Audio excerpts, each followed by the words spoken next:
اور public awareness اور creation اور ڈسمینیشن آف انفارمیشن یہ ہم سب کی ملی جلی ذمہ داری ہے.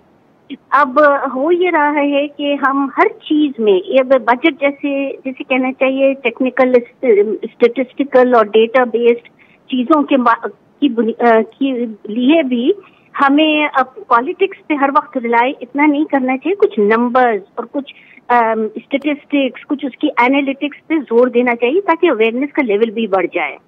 اور بجٹ تو ہمارا سب سے بڑا اپنی جیسے کہنا چاہیے فزیکل پالیسی انسٹرومنٹ ہوتا ہے جو گورنمنٹ یوز کرتی ہے اپنی پالیسیز کی ترجمانی کرنے کے لیے، ان کو آگے بڑھانے کے لیے.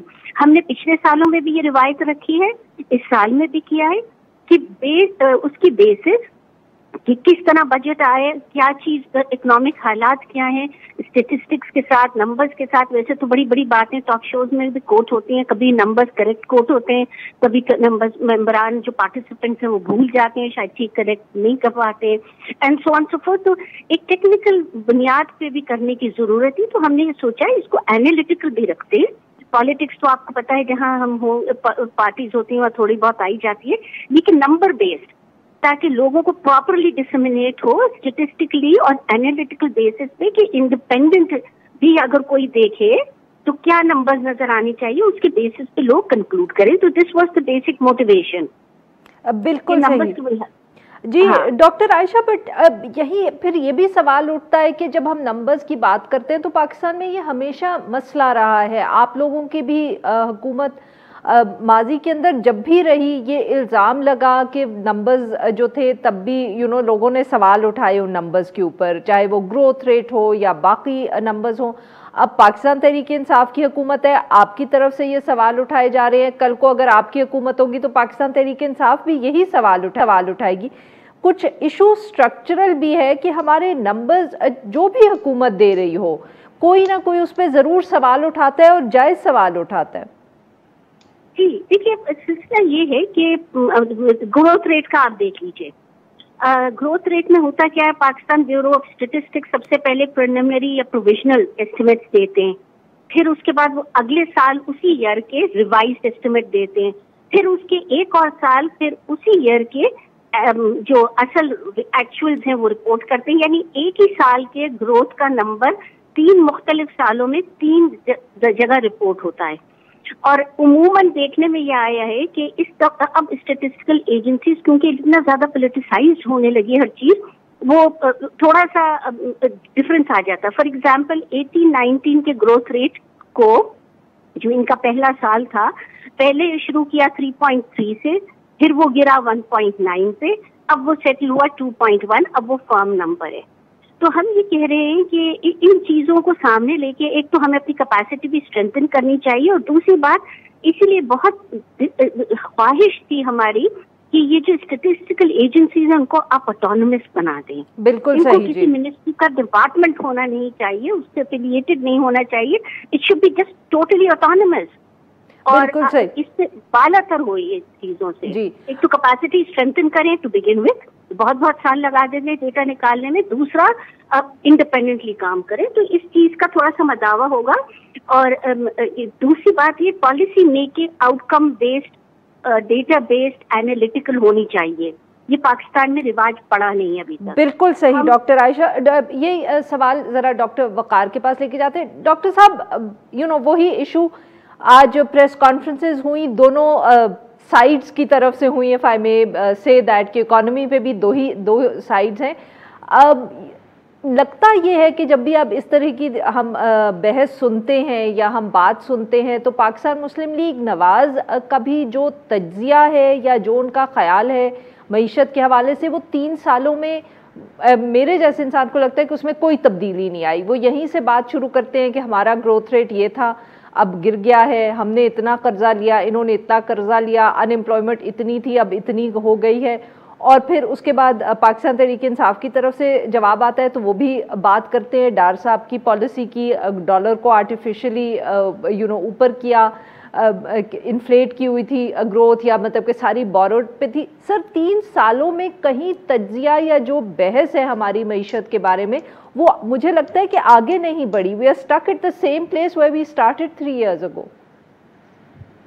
جی آپ نے بالکل صحیح فرمایا، اور وہ براؤنی پوائنٹس کی ریس میں جو ہے وہ جو اصل چیزیں ہیں جو ہمیں غریب طبقے کے لیے ڈسکس کرنی چاہیے وہ تھوڑا پیچھے رہ جاتی ہیں. لیکن ڈاکٹر عائشہ نے بالکل صحیح بات کی، اور I think as an economist میں اس چیز کو بھی تھوڑا سا اپریشیٹ کرنا چاہوں گا کہ دیر آئے درست آئے. ایٹ لیسٹ ہماری جو پولیٹیکل پارٹیز ہیں انہوں نے اکانومی کو پڑھنا، اکانومی پہ بحث کرنا تو شروع کیا. پہلے تو یہ ٹرینڈ ہی نہیں تھا، اور ڈاکٹر صاحبہ کی یہ بات بھی بالکل درست ہے کہ ابھی بھی جو ٹرینڈ ہے وہ زیادہ ایویڈنس بیسڈ نہیں ہے.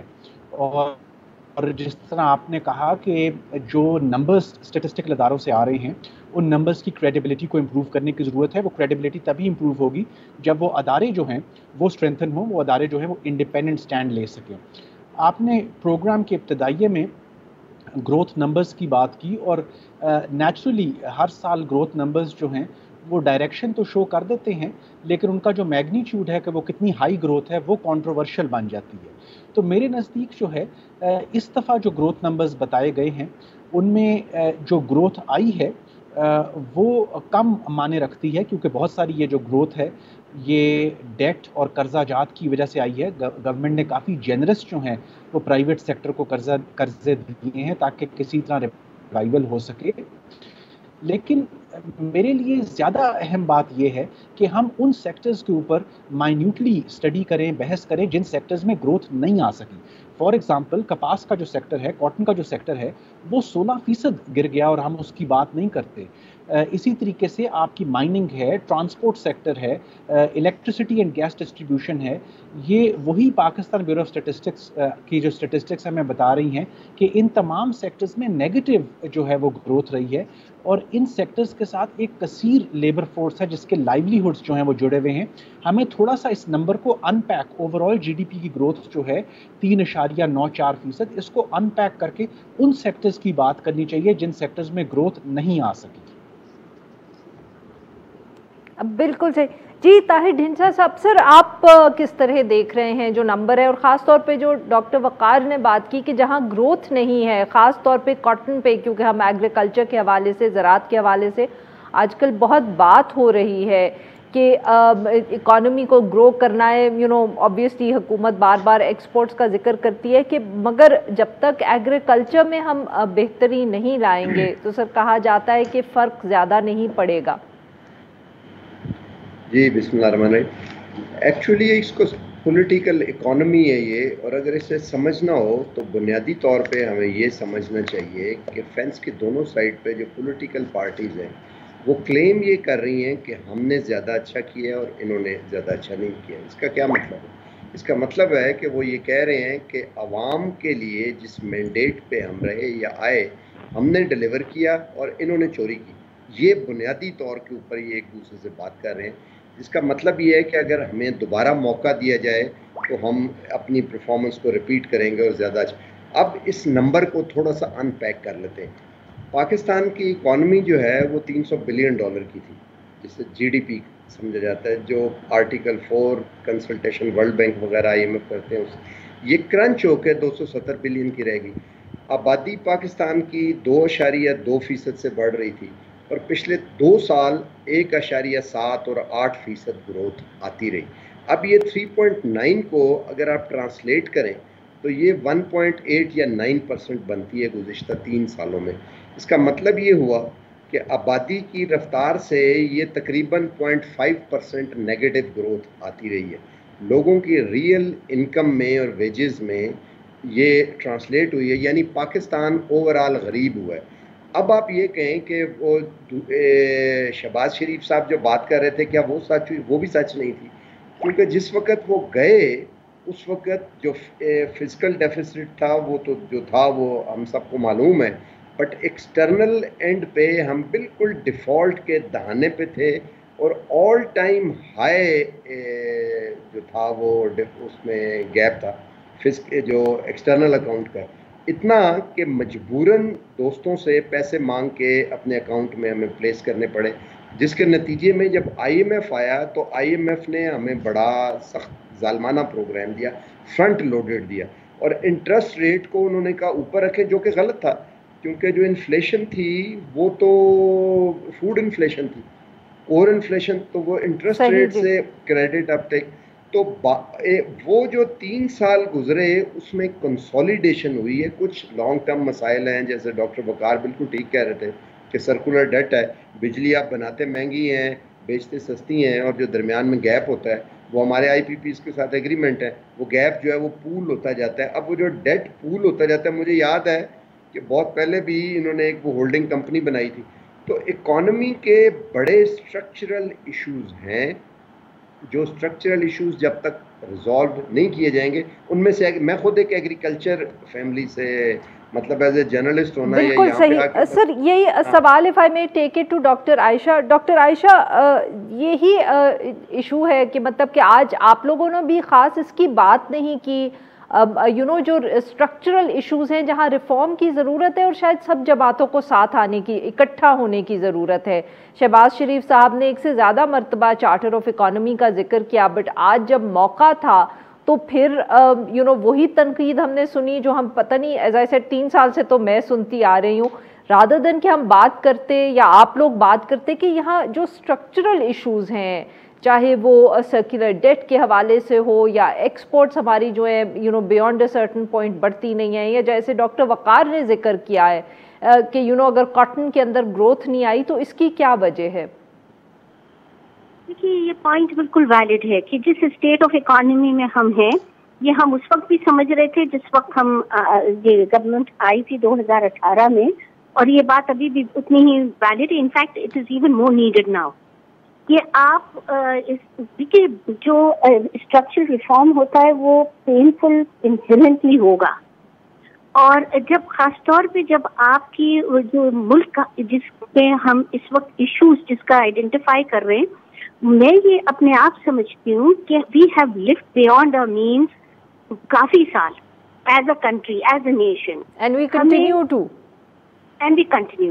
اب اس میں ہمیں 2 کام کرنے، یا تو اپنے مینز بڑھانے یعنی ٹیکسیشن اور ریسورسز بڑھانے، وہ کسی نہ کسی طبقے کو ہٹ کرے گا، ورنہ پھر ہمیں اپنے خرچے کم کرنے، جو سبسڈیز اور باقی چیزیں ہم دے رہے ہیں یا اور خرچے کر رہے ہیں وہ ہمیں کم کرنے، وہ بھی کسی کو ہٹ کرے گا. تو جب یہ اتنے پولیٹیکلی ڈیفیکلٹ ڈیسیشنز ہوتے ہیں تو یہ نیشنز کے لیے ضروری ہے کہ سب مل بیٹھیں، اس کو پالیٹکس اس میں سے نکالیں، نمبر اسکورنگ پوائنٹ اسکورنگ نکالیں، اور وہ کام کریں جو ہم سمجھتے ہیں ہمیں اس سارے اس ایشو سے، اس اسٹیٹ سے نکال لے گا، اور ایک سسٹینڈ گروتھ کی پاتھ پہ جو ایکویٹیبل بھی ہو ہم چل پڑیں گے. ہماری گروتھ ٹریجیکٹری جو ہے وہ 5.5 رہی ہے، وہ ہمیں بھی حاصل کرنے میں مشکل ہو رہی ہے. ہمیں 6.5 تک لے جانا ہے، اس لیے کہ ایک فاسٹ ریپڈ گروئنگ نیشن ہے، ینگسٹرز آ رہے ہیں، ہم ان کو ایبزارب ہی نہیں کر پا رہے ہیں، نوکریاں نہیں دے پا رہے ہیں، اس لیے کہ اکانومی میں ہے ہی نہیں گنجائش. تو ڈاکٹر عائشہ معاف کریے گا آپ کی بات یہاں کاٹ رہی ہوں، بٹ یہی تو آج پھر بات کیا ہم امید نہیں کر سکتے کہ پی ایم ایل این کے سیمینار میں ہوتی؟ نہیں، یہ ہو نہیں پایا. کیونکہ جب ہم نے یہ باتیں اس طرح کی تو لوگ پولیٹیکل پارٹیز نے پی ٹی آئی کھل کے کہتی ہوں پولیٹیکل پارٹی کیا، اسمبلی کے فلور پہ اور بارہا فورمز پہ یہ کہا گیا لیجیے اب ہم سے مصالحت این آر او مانگ رہے ہیں. اب پوائنٹ یہ ہے کہ وی ور ڈسکریجڈ، سم آف اس جو بہت پش کر رہے تھے اس چیز کو، ہم تو خود اپنی پارٹی میں امبیرس ہو گئے کہ یہ تو ہماری ویکنس سمجھی جا رہی ہے. یہ انیشیٹو گورنمنٹ لینا چاہیے، یہ گورنمنٹ لیتی ہے، جو اپوزیشن پش نہیں کر سکتی. گورنمنٹ کو چاہیے وہ یہ بات اتنی اپنے پاس ذہن رکھے، اتنا وزڈم اس کے پاس ہونی چاہیے کہ ایگوز سے نا اسٹیٹس مین نہیں بنتے. جو اسٹیٹس مین ہوتے ہیں ان کی ایگوز نہیں ہوتی جو اپنے آپ کو دیکھتے ہیں، وہ پہلے اپنے لوگوں کا سوچتے ہیں، بعد میں اپنے بارے میں سوچتے ہیں. ان کو چاہیے تو انیشیٹو لے. ہمیں بارہا ڈسکریج کیا دیا گیا. البتہ میں پرسنلی پارٹی کے بہاف پہ نہیں، اپنے بہاف پہ تو ڈیفینیٹلی کہہ سکتی ہوں کہ اس کے بغیر ہمارے اس کے علاوہ چارہ نہیں ہے. بالکل صحیح جی. Painful measures and we all need to consent and sit. ایک نیو سوشل کانٹریکٹ کی ضرورت ہے جہاں ہم سب مل بیٹھ کے کہیں ہاں ہمارا انٹرسٹ یہاں کمپرومائز ہو رہا ہے، بٹ ہم اس لیے اگری کر رہے ہیں کہ آئندہ جب یہ ریفارم آ جائیں گے ہم ہی بہتر اس کا فائدہ اٹھائیں گے. سو وی need to all sit down and sit together and work on it. بالکل صحیح جی. ناظرین یہاں پہ لیتے ہیں ایک چھوٹا سا بریک. جب ہم واپس آئیں گے تو اپنے مہمانوں سے گفتگو جاری رکھیں گے. Stay with us.